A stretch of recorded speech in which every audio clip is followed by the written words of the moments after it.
awit ng ating choir. At ngayon din pong umaga ay Thanksgiving Sunday ng ating school, ang Highway Hills Christian School Incorporated. So purihin ang Panginoon sapagkat nandito po tayo. Nais ko pong i-welcome ang mga parents, guardians, at mga student ating school. Welcome po kayo sa ating pagsamba ngayong umaga. At natutuwa po tayo, ginagawa po natin ang ganitong gawain para po lalong i-bless ng Panginoon ang ating school. Sapagkat naniniwala tayo, sabi ito sa Biblia, the fear of the Lord is the beginning of all wisdom. Kapag may takot sa Panginoon, yung taong may karunungan ay totoong karunungan yung nasa kanya at ito ay nagmumula sa Diyos. At kapag ang wisdom galing sa Lord, napakikinabangan niya ng taong mayroong wisdom, yung family ng taong may wisdom, at yung community ng taong may wisdom. Pag hindi po galing sa Diyos, napapariwara yung mga taong nasa paligid niya. Kaya nga po, ginagawa po natin yan. Thanksgiving Sunday, after 1 year na pag-aaral, ay binabalik natin sa Panginoon ang papuri at pasalamat sapagkat atin po ina-acknowledge na yung wisdom ay nanggaling po sa ating Panginoon. So, purihin ang ating Diyos. Ngayon pong umaga ay ikatlong bahagi ng ating series na pinag-aaralan po natin, sermon series po natin, na pinamagatan po nating Come to the Cross. Ito po kasi ay tungkol doon sa mga alagad na nakarating sa paanan ng krus ng Panginoon. Ilan po bang disciples meron si Jesus? Ilan po? 12. Bukod pa po doon, marami po siyang mga tagasunod at marami pong nakakilala sa Kanya. Kung matatanda ninyo, nagpakain siya ng maraming tao. Meron 4,000, meron 5,000.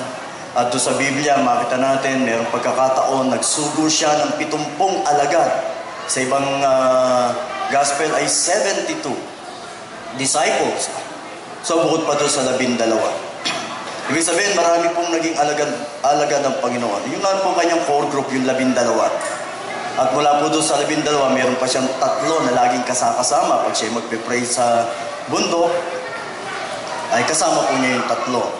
So, ibig sabihin, marami pong nagtalaga o nagsabi sa Panginoon, susunod po ako sa inyo. O marami nagsabi sa Panginoon, Lord, akin pong itinatalaga ang buhay ko sa iyo. Pero po na ang Panginoon Jesus ay dakpin ng mga Roman soldiers, ipadakip ng mga Jewish religious leaders. Pagdating ho sa krus, ang nakasunod lang po hanggang doon ay 4. Napag-aralan na po natin yung 3. Yung pong unang 3, sino yun? Yung 3 babae, yung 3 Marys sa Bible. Si Mary, the mother of Jesus, Mary Magdalene, and Mary, the wife of Cleopas. And then last Sunday, yung part 2 natin, pinag-aralan po natin yung isang alagad na nakasunod. Wala pong iba, kundi ang ating, si John the Beloved. Bukod doon sa 3, si John the Beloved o yung alagad na minamahal ni Jesus ay nakasunod sa Panginoon hanggang sa krus ng Kalbaryo.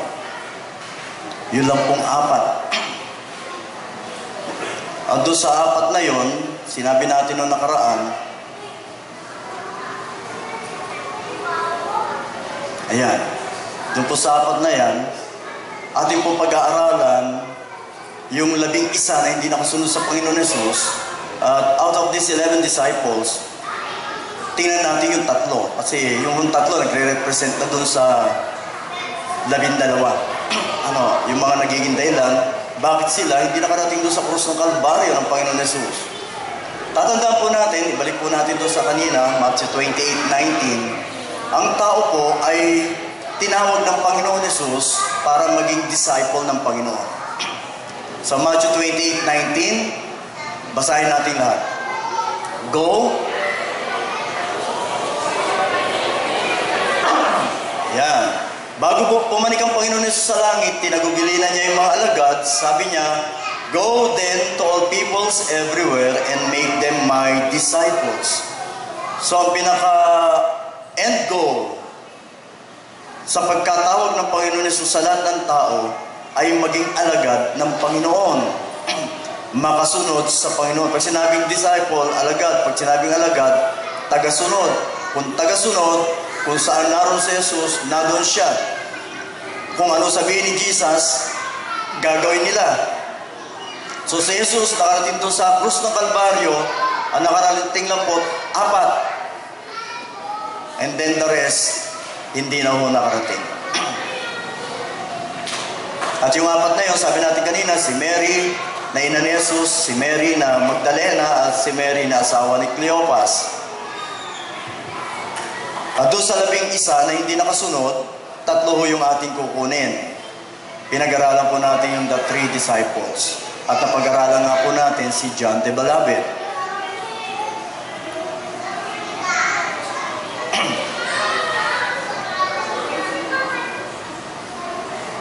Ngayon,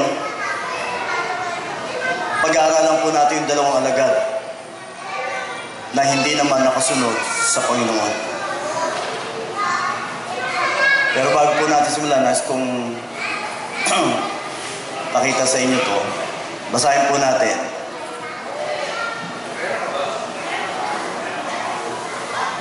Sagot. Hindi mo na, bakit? Basa mo na. Yan. Basa. Yan. Naintindihan niyo ba? O hindi naman naintindihan.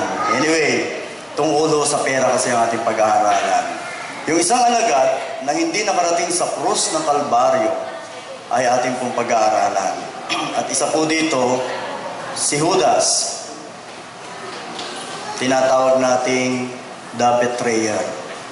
Si Judas na nagkanulo. So anyway, nais kong i-correct yung sinabi ko kanina kasi sabi natin yung 3 alagad nagre-represent sa mga hindi nakarating. Ito lang pong 2 kasi yung una si John the Beloved, nakarating po yun sa krus ng Kalbaryo.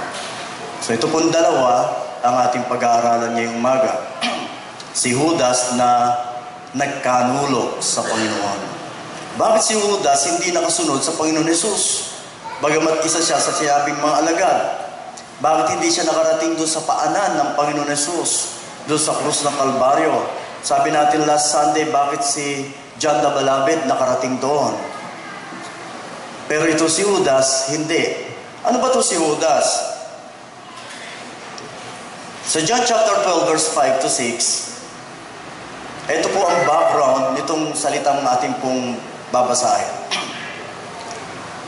Sa John chapter 12, verse 3, sabi ron, kumuha naman si Maria ng isang bote ng mamahaling pabangong galing sa katas ng dalisay na nardo at ibinuhos sa mga paa ni Jesus. Pagkatapos, pinunasan niya ito ng kanyang buhok at humalimuyak sa buong bahay ang amoy ng pabango.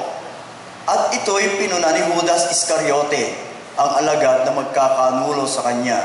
Sinabi niya, ito sabi po ni Judas, bakit hindi na lamang ipinagbili ang pabango at ibinigay sa mga dukha ang pinagbilhan? Maaaring umabot sa 300 salaping pilak ang halaga ng pabangong yan. Alam niyo po ba yung 300 salaping pilak? Ang isang salaping pilak ay sweldo ng isang tao sa loob ng isang araw. So kung 300 salaping pilak yan, sweldo ng isang tao sa loob ng ilan? Almost a year. So malaki-laking halaga po yan. Sabi ni Judas, maaaring umabot sana sa 300 salaping pilak ang halaga ng pabangong iyan. Pero may komentaryo si John doon sa kanyang sinulat sa sinabi ni Judas. Sabi ni John, sinabi yun ni Judas, hindi dahil sa siya'y may malasakit sa mga dukha, kundi dahil sa siya'y magnanakaw. Siya kasi ang nag-iingat ng kanilang salapi at ito ay ninanakawan niya. So ito si Judas. Sa unang tingin, kala mo talagang concern sa mga poor. Parang concern sa mahirap. Pero ang laman pala ng puso niya ay hindi yung mahirap, kundi yung pera. Pasensya na po kayo, medyo inuupo ako kasi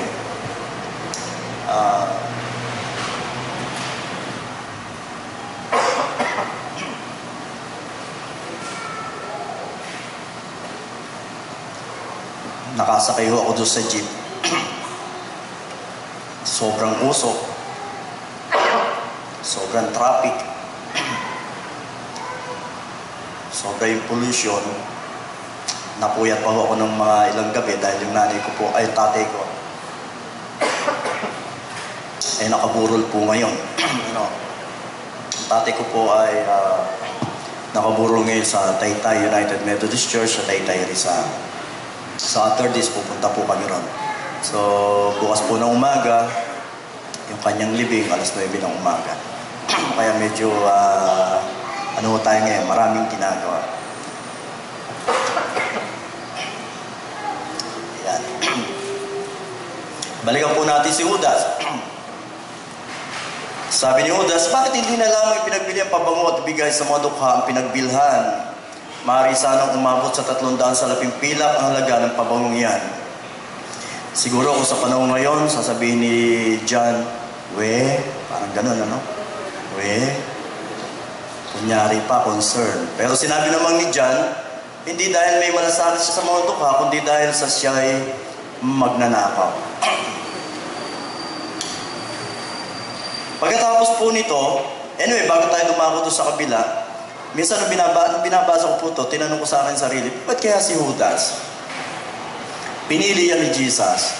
Hindi kaya alam ni Judas hindi kaya alam ni Jesus na yung kanyang treasurer, yung kanyang tagapag-ingat ng yaman, ay ninanakawan sila. Sa inyong palagay. Hindi ba alam ni Jesus na tiwali yung kanyang ingat yaman? Sa inyong palagay, alam niya o hindi? Alam niya, kasi kat nga siya na nagkatawan tao eh. Ba't di niya pinilit? Piniit. Bakit di niya sinabi, Judas, ikaw, kunyari ka pa, ano sinasabi mo, election tayo, palitan to, palitan. Nag-appoint ng isa. Bakit pinabayaan ng Panginoon? Iniisip ko rin yun, ano?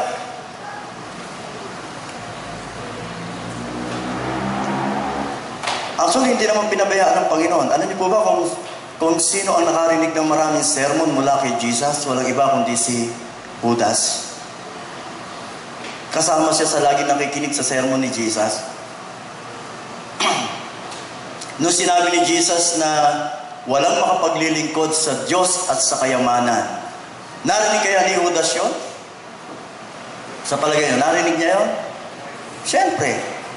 Nung sinabi ni Jesus na huwag kayong mag-impok ng kayamanan dito sa lupa sapagkat may naninirang kalawang o tanga. Bagkus mag-impok kayo ng kayamanan doon sa langit sapagkat doon walang makapagnanakaw, walang makasisira. Narinig kaya ni Judas yun? Narinig niya yun. Nakita kaya ni Judas nung sinabi ni Jesus, tinan mo yung mga nag-o-offering. Ang lalaki ng kanilang offering, nung mayaman. Tapos may lumapit na babaeng balo, nagbigay ng 5 kusing o 3 kusing yata yun. Tapos sabi ni Jesus, mas umuwing mapalad yung babaeng balo sapagkat ang pinagkaloob niya ay buong kabuhayan niya. Samantalang yung mayaman nagkaloob lang ng tira sa kanyang kayamanan. Doon din si Judas. Alam niyo po ba na 2/3 ng mga topic ng sermon ni Jesus is about wealth, about the love of money. Malaking bahagi ng ipinangangaral ni Jesus nung siya mangaral. Sa bawat 3 na sermon niya, 2 doon tumutukoy sa salapi, sa pera. Bakit? Sapagkat sinasabi na ang talaga daw karibal ng Panginoon Jesus o ng Panginoon Diyos, hindi si Satanas. Dadating ang panahon, hindi si Satanas ang magiging number 1 na karibal ni Jesus. Kundi sino? Yun daw kayamanan. Kaya bago pa lang, sinabi na rin ni Jesus sa Matthew chapter 6, walang makapaglilingkod ng sabay sa 2 Panginoon. Walang makapaglilingkod sa Diyos at sa kayamanan. Mamaya babasahin po natin yun. So, ibig sabihin pala, alam ng Panginoon Jesus, si Judas gumagawa ng ganon. Pero gusto kasi ng Panginoon Jesus, yung pagbabago, hindi pipilitin. Gusto ng Panginoon Jesus yung tao mababago dahil nakikinig na kanyang mga salita, dahil mananampalataya sa Kanya. Sapagkat habang tayo nakikinig ng salita ng Diyos, inaasahan ng Panginoon tayo nababago. Sabi nga natin nababago. Dapat habang tayo nakakarinig ng sermon, nagbabasa ng Biblia, nakakatin ng Bible study, dapat tayo po nababago. Ayun po ang purpose kung bakit pinangangaral ng salita ng Diyos. At bakit nga ba tayo binabago? Bakit nga ba gusto ng Panginoon mabago ka? Bakit gusto ng Panginoon mawala yung mga bisyo mo? Bakit gusto ng Panginoon ang iyong kagalakan mo mga babae, mawala yon? Ang maging kagalakan mo, ang Panginoon Jesus, ang Panginoon Diyos. Bakit gusto ng Panginoon mawala sa iyong panlasa yung sigarilyo, mawala sa iyong panlasa yung alak, mawala sa hilig mo yung babae, mawala sa hilig mo yung sugal? Bakit gusto ng Panginoon maalis sa atin yung pagmumura? Bakit gusto ng Panginoon mawala sa atin yung pag-isip ng masama? Bakit gusto ng Panginoon maalis sa atin yung pakikipag-away? Bakit ka binabago at gusto kong baguhin ng Panginoon? Kasi pagdating po sa langit, wala po ng lahat ng yan. Hindi po pwedeng pumasok sa langit ang may ganyan. So kaya ginagawa ng Panginoon Jesus sa kanyang biyaya at masaganang biyaya, kahit medyo pasaway ka, ipinaririnig sa iyo ng Panginoon ang salita niya para pag narinig mo, naniwala ka, nagsisi ka, nagbago ka, you are now prepared to go to heaven. Anytime na kunin ka niya, nakahanda ka sa Panginoon. Ngayon kasi kung ang enjoyment mo na doon sa mga bagay na yon, sabi ko nga lagi ko sinasabi, tapos pagpunta mo sa langit, wala pala doon. Naku, wala palang madyungan dito sa heaven. Naku, wala palang tong-its dito. Ang nai-enjoy mo, tong-its. Ano gagawin mo sa langit? Baka bigla kang lumapit kay San Pedro, pwede bang lagay niyo ako sa impyerno, baka maraming tong-its doon.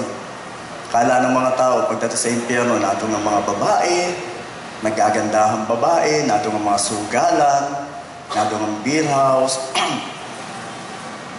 Kala ng mga tao, natong ang mga sigarilyo, natong ang alak. Pero wala po yun doon.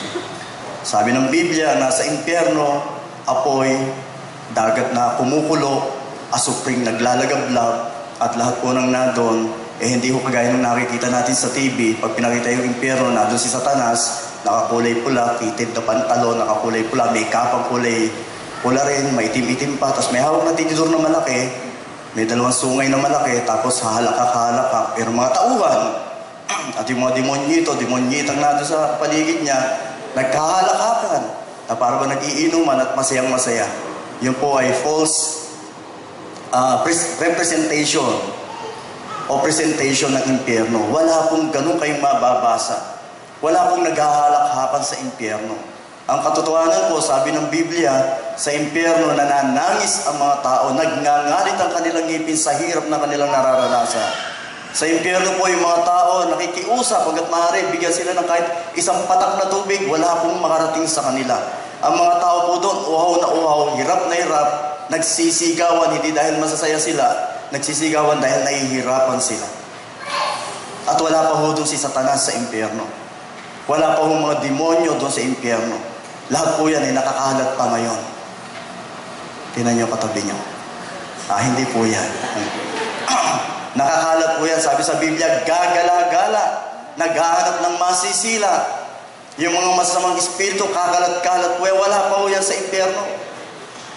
Meron mong itinakdang araw para dalhin sila doon. Pero sa ngayon, mangbubulabog muna na yan. Maghahanap muna yan ng mga kakampi. Ayaw nila sila lang mapupunta doon sa impyerno. Gusto nila may kasama sila.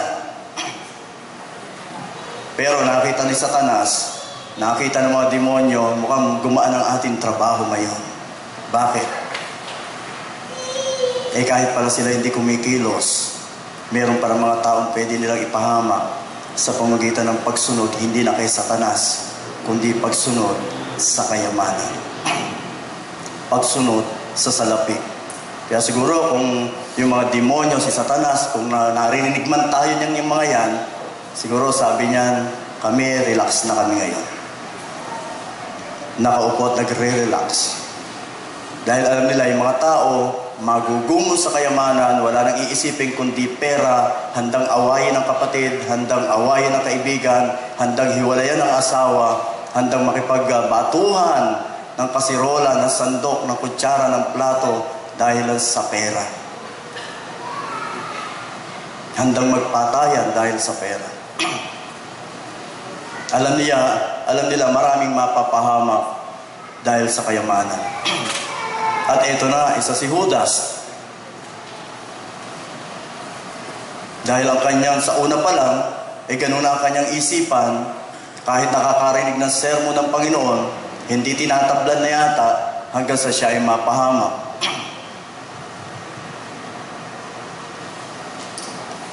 Dahil na nagpatuloy yung kanyang ganung maling pagnanais, ito ang nangyari sa kanya. Sa Matthew 26 verse 14 to 16, si Judas Iscariote, isa sa 12, ay nakapagkita sa mga punong pari. Sabi ni Judas, ano po ang ibibigay niyo sa akin kung tulungan ko kayong madakip si Jesus? Tinan niyo kakuntsaba ni Judas, mga religious leader pa. Mga religious leaders. Ano po ang ibibigay niyo sa akin kung tulungan ko kayong madakip si Jesus? Tanong niya. Noon di, binayaran nila si Judas ng 30 pirasong pilak. Ulitin ko sa inyo, kala nyo, parang 30 pesos lang yan. Hindi po yung 30 piso sa value ng pera natin. Kung sabi natin kanina, isang pirasong pilak ay isang araw na trabaho, 30 po yan. Kung ngayon po ang minimum natin ay 450, kunyari mga naglalaro sa ganun, 446 o 56. Times 30 mo po yun. So ito, hindi maliit na halaga. Kulang-kulang 20,000 sa pera natin ngayon. Tapos pinagpalit po niya si Jesus para doon. So binigyan siya ng 3 pirasong pilak, si Judas. Dahil nga mukhang salapi, mula noon, humanap na si Judas ng pagkakataon upang maipagkanulo si Jesus. So ibinenta niya, nakipag-compromise si Judas, para lang magkaroon ng pera. Handa niyang talikdan maging yung kanyang pananampalataya, maging yung kanyang pagsunod kay Jesus. Kaya nga nangyari noon, naibenta, nadakip si Jesus nang makita ni Judas na si Jesus sa kanya ay hinatulang mamatay. Ito po kanya naging reaction sa Matthew 27:3-5. Nang makita ni Judas na si Jesus ay hahatulang mamatay o nahatulang mamatay, nagsisi siya at isinuloy sa mga punong pari at mga pinuno ng bayan ang 30 pirasong pilak. Sabi ni Judas, nagkasala ako. Ipinagkanulo ko ang dugo ng taong wala ni anumang bahid ng kasalanan. Sabi ng mga religious leader, anong pakialam namin sa iyo? Bahala ka sa buhay mo, sagot nila. Basta kami, nakuha na namin si Jesus, yung pera mo, sa iyo na yon. Ginawa ni Judas, nung binabalik niya yung pera, ayaw tanggapin, inihagis ni Judas sa loob ng templo ang 30 pirasong pilak at pagkaalis doon, siya'y nagbigti. Maganda sana. Maganda sana kasi nagsisi. Ang problema ng magsisi, nagbigti. Nadagdagan na naman yung kanyang kasalanan. Bakit kasalanan ang magpakamatay? Kasi inunahan mo ang Diyos. Kasi hindi ka pa dapat mamamatay, pinutol mo yung buhay mo. Kaya ako my personal conviction, meron tinatawag na untimely death. Mga kamatayang wala sa panahon. Bagaman sa Biblia, makikita natin, sabi ron, itinakda ng Diyos ang bawat isa na mamatay. At meron siyang talaan kung kailang mamamatay ang bawat tao. Alam ng Diyos yun. Pero hindi siya ang nagpapasya kung kailan ka mamamatay. Hindi lahat ng namamatay, siya ang nagpasya. Nakasulat lang sa siguro nakasulat, o si Judas, mamamatay ganitong araw, ganitong oras. Pero ang kamatayan niya, siya ang nagpasya. Siguro kung hindi siya nagpamatay, mabubuhay pa siya ng ganitong araw. Kaya lang pinutol niya ang kanyang buhay. Ayun. So ibig sabihin, kung halimbawa, ang isang tao sinasabi sa Biblia, ang kahirapan at ang kamatayan minsan sanhi ng ating pagsaway sa Diyos o pagsuway sa Panginoon. Nung isang linggo, sabi ng kapatid ko, Kuya, kasi ang tatay ko po, ang naging sakit sa bituka sa sikmura. Nagkabutas-butas yung sikmura. Sabi ng doktor na kausap namin, kausap ng kapatid ko, ano mo ba, na ang tao kasi, kapag yan nanigarilyo, yung, halimbawa, 20 years siyang nanigarilyo, o siya'y naninigarilyo ng ganun ng kahabang panahon, kung ang edad niya ay 40, alam mo ba na ang kanyang laman loob, ang edad, 60. Tumatanda ng 20 taon, yung kanyang mga laman loob. Kaya pala yung tatay ko, 85 years old, itong huli ng kanyang buhay, na-attempt na manigarilyo at uminom ng kape. Kala niya, ang bituka niya ay pang 40 years old siguro. Kung siya pala ay 85 years old, ang kanyang sikmura, ang kanyang bituka ay 100 years old na, nagkabutas-butas ng ginawa niya yun. Ito pa sabi ng doktor, kung gumawa ka ng kasalanan, halimbawa nag-inom ka o nag-drugs ka ng 10 taon o 20 taon, kahit itinigil mo yan ng 40 years old ka, pagdating mo ng 60, 70, sisingilin ka pa rin yan. Lalabas at lalabas pa rin. Ano sabi ng doktor na kumpare ko? Sabi niya, hindi ka makalulusot. Kala mo ba makaliligtas ka doon? Hindi. Sisingilin at sisingilin ka niya. Doktor po ang may sabi niya. Kaya pinakamaaga na, iwasan. Ngayon baka sabihin niyo, ganun din pala mangyayari. Tutuloy ko na lang. Baka imbis na mamamatay ka ng 70 years old, dahil itinuloy-tuloy mo, ayaw mong ihinto, pagdating ng 50, goodbye Philippines ka na. Tatlo kaming, ilan pa kami magkababarkada nung kami binatilyo pa. Meron ako mga pinsan. Itong pinsang punto, siya yung pinakamaganda katawan sa amin nung kami mga 15, 16 years old. Nung 15 years old ako, 16 years old ako, kausuhan ng mga bagets. So kami yung mga bagets nung panahon na yun. Yung mga kabatch ko, siguro naintindihan nila yun. So yung pumpinsang ko, siya yung maganda katawan. Tinuruan niya kaming mag-inom, tinuruan niya kaming manigarilyo, tinuruan niya kaming magsugal, pusoy, yung sugal namin nun. Tinuruan pa kaming magmariwana. So siya po yung aming leader pagdating sa bisyo. Ako pat-pating nun. Napakapayat ko nun. Pag bumibili ako ng pantalon, di ako makabili ng ready-to-wear na pantalon. Wala akong magkasya sa akin. Ang luluwag ho lahat. At minsan bumili ko, sinubukan ko, hindi bagay. Mukha akong, alam niyo yung bagets, hindi ho ba hapit ang uso nun, hapit-pitted na pantalon. Nauso ho yung tinatawag nilang yung maong na stretch. Unang labas ng maong na nababanat, na stretchable na maong. Nakapit ho yun sa hita. Pag sinuot ko, pagtingin ko sa salamin, para akong tikling na nakakawala sa bukid at lilipad-lipad. So, hindi bagay. Wala akong magkasya sa akin. Pag bumili ako ng polo, ng t-shirt, ang luluwag. Ito ang pinsan ko, siya yung pinaka-macho sa amin Ako, pag edad ko ng 19, dahil ako'y nakakilala sa Panginoon, na born again ako ng 19 years old ako, itinigil ko lahat yung bisyo. So, natigil po lahat yung bisyo. Siguro ako nanigarilyo o nag-inom, mga 2 years lang. Tapos, konti pa yon. Hindi ako talaga naging addict sa sigarilyo. O naninigarilyo ko pagkatapos kong kumain. Sabi nila kasi masarap daw manigarilyo pagkatapos kumain. Sinusubukan ko, okay nga. Umiinom lang po ako pag Sabado, pag nagkayayaan kami ng mga kabarkada ko. Pero itong pinsang kong ito, mula nung kami binatilyo, hanggang sa nabalitaan kung siya ay mamatay, wala akong tigil sa inom, sigarilyo, alak, sugal.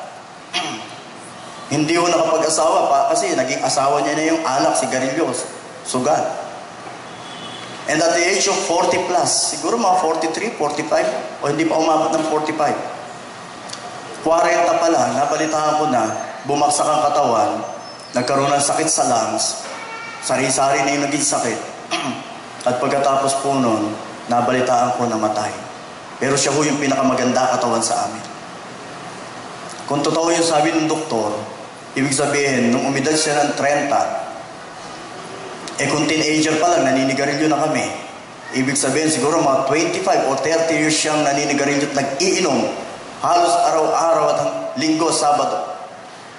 Pag-edad po niya ng 40, yung palalaman loob niya, siguro pang 70 anyos na.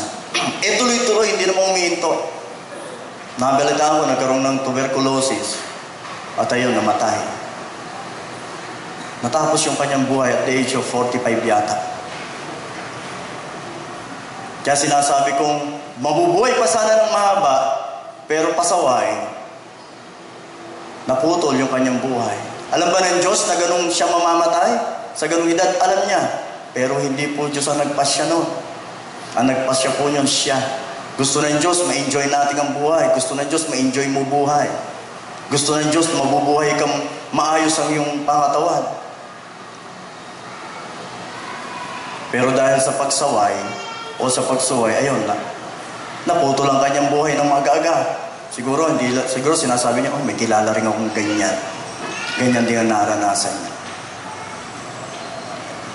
Etong si Judas, nagsisi, kaya lang nagbigti. Pinutol ang kanyang buhay. Ayun ang tuloy ang nangyari sa kanya.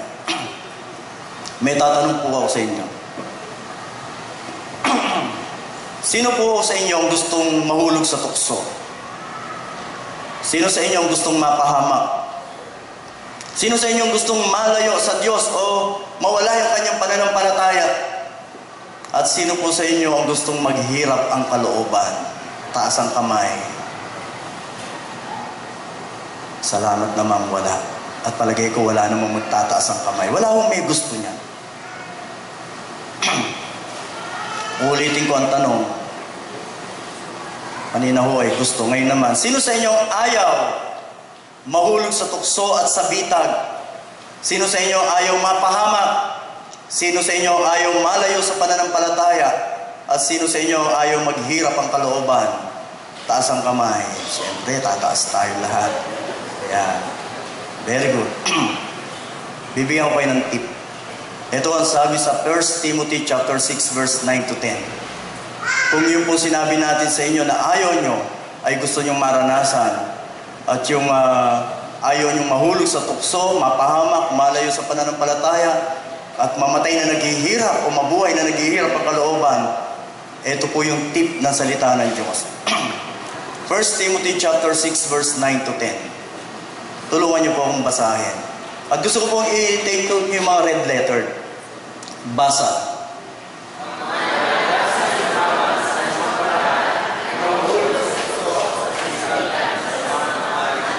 Magtutulak sa kanila sa kapahamakan. Sapagkat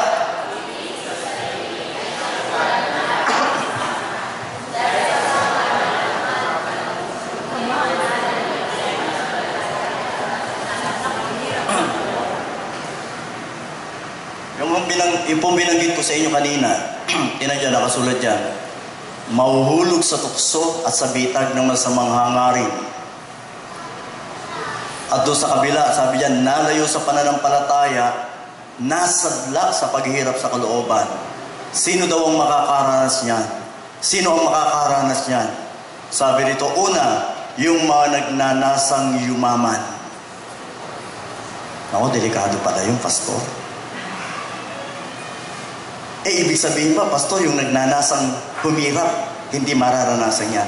Wala akong sinasabing ganun Biblia. Wala akong sinasabing ang gustuhin mo ay maghirap. Lilinawin po natin. Ano yung nagnanasang yumaman? At sabi pa dito, sa anumang paraan Hindi ko alam kung anumang paraan na yun, kung yun yung mabuti o masama. Yan mga illegal o hindi legal. Sabi ng Panginoon, pag meron kang desire, pag nanasa, na yumaman, ito mangyayari sa'yo. Mahuhulog ka sa tukso at sa bitag. Tapos, malalayo ka sa pananampalataya, mamumuhay kang naghihirap ang kalooban. Linawin po natin, baka ma-misinterpret niyo yung sinasabi ko. Sabi po dito, una, nagnanasang yumaman. Pangalawa, ang iniibig sa lapik. Yung bang first love niya, pera. So yung nagnanasang yumaman dahil loves na loves niya yung pera, ito ho yung mangyayari. Mahuhulog siya sa tukso, mahuhulog siya sa bitag, malalayo sa pananampalataya, maghihirap ang kalooban. Ito ang hindi bawal. Ang hindi po masama, yung magnasang umunlad ang buhay. Nakakaintindihan po ba tayo ron? Kung ang desire mo ay umunlad ang buhay, okay po yan. Kung ang gusto mo guminhawa ang buhay, okay po yan. Ano ba pagkakaiba nun sa pagnanasang yumaman? Ano nga ba pagkakaiba nun? Hanggang kailan ba yung mayaman?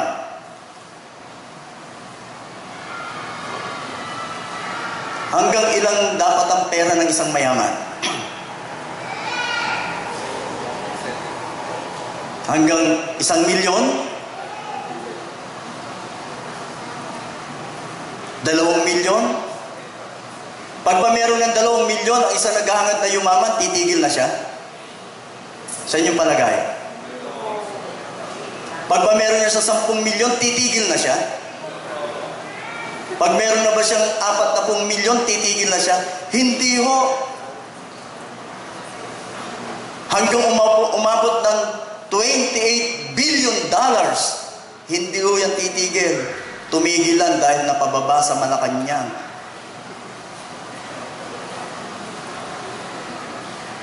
Bakit si dating Pangulong Presidente Marcos, pasintabi po doon sa mga taga-Marcos dito. Pagpaumanhin niyo po, gagawin ko siyang illustration.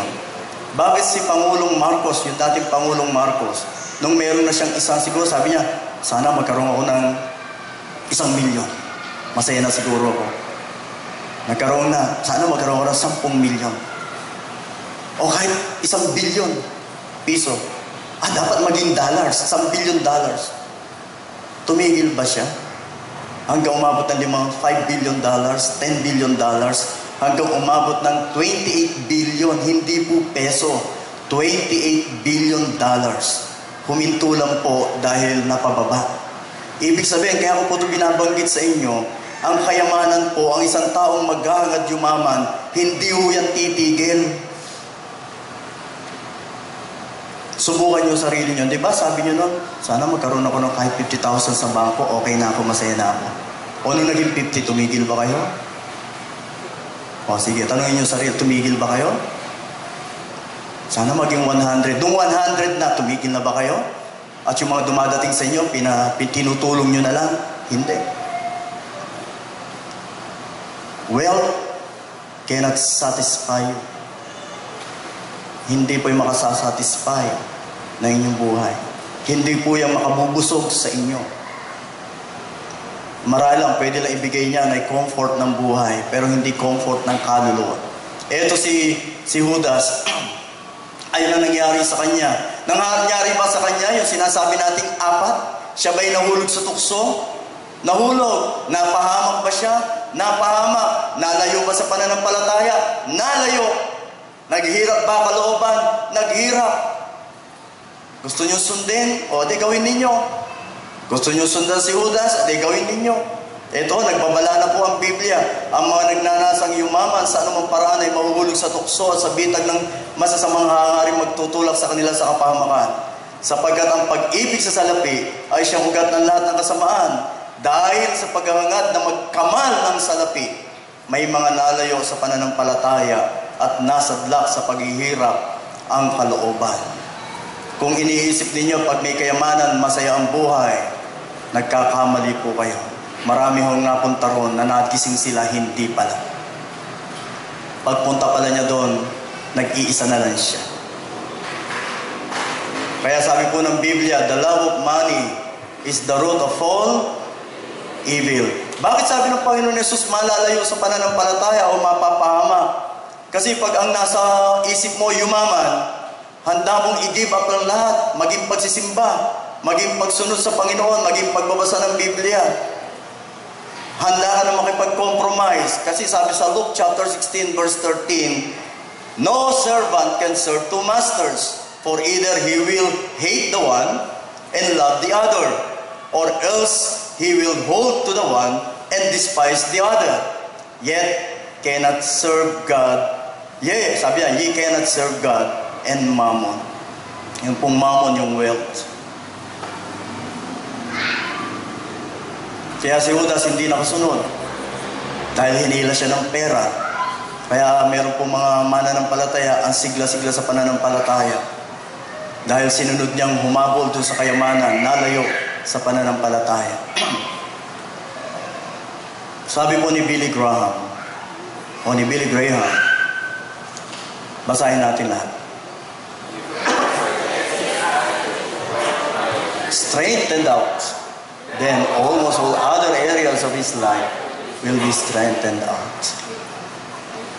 Kung maitatama lang ang ugali ng tao patungkol sa pera, malamang lahat ng bahagi ng kanyang buhay maitatama. O kung tama ang pananaw ng tao sa pera, malamang tama ang kanyang buhay. Kapag itinama mo pananaw mo sa pera, susunod, tamang buhay. Kung ang attitude mo sa pera ay maiaayos at magiging maayos, maraming bahagi ng buhay mo maayos. Tingnan mo, baka kasi ang dahilan kung ba't hindi mo nakinikibo yung kapatid mo, hindi na kayo nag-uusap ng mga ng kaibigan mo, baka pera. Pastor kasi nangutang, sabi niya babayaran, hanggang hindi pa binabayaran. Hindi ko na sila siya pinapansin. Kaya sa naman, nagtatampo. Hindi na kinako, kasi umuutang ako, ayaw magpautang. Hindi ko na pinansin. Tingnan niyo kung anong cause. Malalaman yung ugat sa dulo nun. Marami pera. Kung magiging tama lang, pera lang yan. Mas mahalaga ang pakikipagkaibigan. If a person get his attitude toward money strengthened out, then almost all other areas of his life will be straightened out. Merong isang barko, yung the ship Shanunga. Hindi ko alam paano bigkasin niya, Shanunga.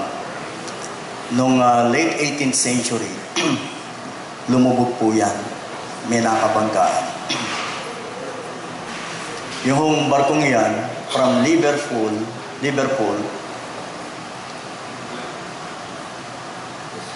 papunta siya sa, meron siyang pupuntahan. Mayroon naman isang barkong maliit. Nagkataon, yung pupuntahan nila, magka-cross siguro, nagkabangga. Yung Shanunga ay naglalaman ng mga pasahero. Karamihan doon mayayaman. Nung mabangga po yun, lumubog. So siniyas at inimbestigahan. At sabi doon sa news, a dreadful collision at sea.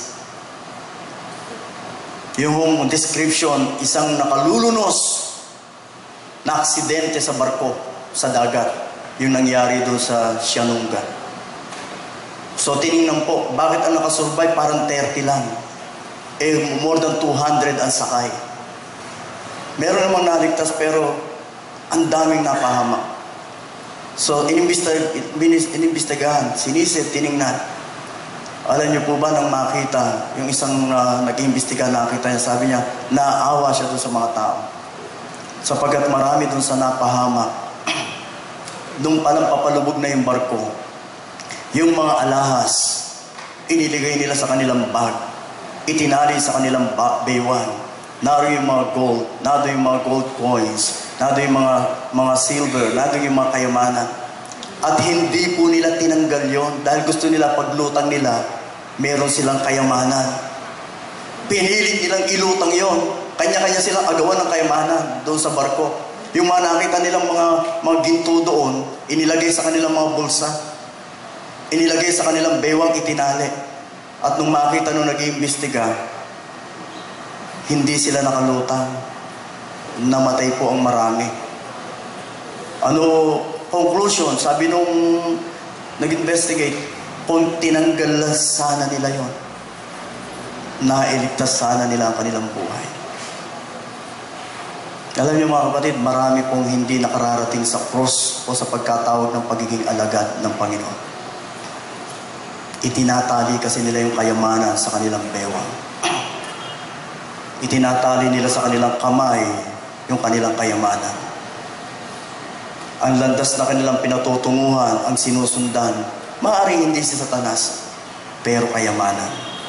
Pero sabi ng Biblia, mapapahamak, mamumuhay ng masasaglak sa dusa, mauhulog sa bitag. Siguro ngayong umaga, na-experience mo yun. Pwede mo sabihin, Pastor, parang ako yata yun. Dahil sa pagsunod ko sa kayamanan, dahil sa pagnanais kong yumaman, nakalimutan ko na pati Panginoon. Pero may panahon pa po, ngayong umaga pwede natin yan sabihin sa Panginoon, Lord, sorry po. Patawarin mo po ako. Mukha nga pong malayo na ako sa iyo. Mukha nga pong yung hirap na dinadanas ko ngayon sa relationship namin, dahil nga po doon sa pera. Mukha nga pong ako'y nahihila ng mga bisyo sa aking buhay. Pero gusto ko pong sumunod sa iyo. Ngayong umaga pwede natin yung pagsisihan. Sabihin natin sa Panginoon, Lord, patawarin mo po ako. Kakalasin ko po sa bewang ko yan. Aalisin ko po sa isipan ko yan. Lalapit po ako sa iyo. Huwag yung gagawin yung ginawa ni Judas. Nagsisi pero nagbigti. Ganun pala naman ang aking buhay. Ayawan na, ayoko na. Lalong lumayo sa Panginoon. Hindi po, binibigyan ka ng pagkakataon ng Panginoon. Ngayong umaga, nakarinig tayo ng salita ng Diyos, binibigyan ka ng pagkakataon ng Panginoon para muling lumapit sa Kanya. Alisin anumang yung magiging hadlang. Alisin yung kayamanan, yung pagnanasang yumaman. Yung umunlad, okay lang. Kasi mga taong umunlad, pag maunlad na sila, yung dumadating sa kanilang kayamanan, itinutulong na yan. Sa gawain ng Panginoon, sa mga taong nangangailangan. Masaya na siya doon. Masaya siya sa sweldo niya. Hindi niya gagawin makipag-compromise. Hindi niya ginagawang tatanggap siya ng suhol. Hindi niya itataya yung kanyang kinabukasan para doon yung kanyang dangal. Alam niyo, sabi sa Biblia, mas mainam ang dangal kaysa sa kayamanan. Pero sabi ng ibang tao, maibibili mo ba ng bigas yung dangal? Maibibili mo ba ng bahay yung dangal? Mas mainam pa rin daw ang kayamanan kaysa dangal. Kaya yon, namatay na nasasadlak sa pagdurusa. Huwag nating gayahin yun. Huwag mong gayahin yun. Meron ka pang panahon para manumbalik sa Diyos. Meron pang panahon para sumunod uli sa Panginoon. Meron panahon para talikdan ang pagnanasa sa kayamanan. Meron panahon para talikdan ang pag-ibig sa salapi. Ibalik ang pag-ibig sa Panginoon Diyos. Ibalik ang pag-ibig sa Panginoon Jesus. Ibalik ang lakad na susundin ang Panginoon Jesus. At diyan, mayroong pangako ang Panginoon. Buhay na walang hanggan. May pangakong buhay na mapayapa.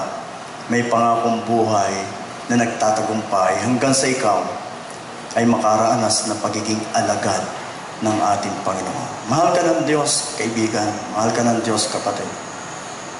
Gusto niyang maranasan mo yung kapayapaan, kagalakan, at higit sa lahat, buhay na walang hanggan. Isumo mo ang buhay mo sa Panginoon, pagsisihan ng kasalanan, ipahayag ang iyong pananampalataya kay Jesus lamang na nag-alay ng buhay para sa iyo, para maranasan mo ang kaloob na buhay na walang hanggan. Handa ka bang gawin ito? Huwag mong gawin bukas. Huwag mong gawin sa mga darating na panahon. Gawin mo ngayon hanggat may pagkakataon. Sapagkat mahal ka ng Panginoon. Sa pangalan ng Ama at ng Anak at ng Espiritu Santo. Amen.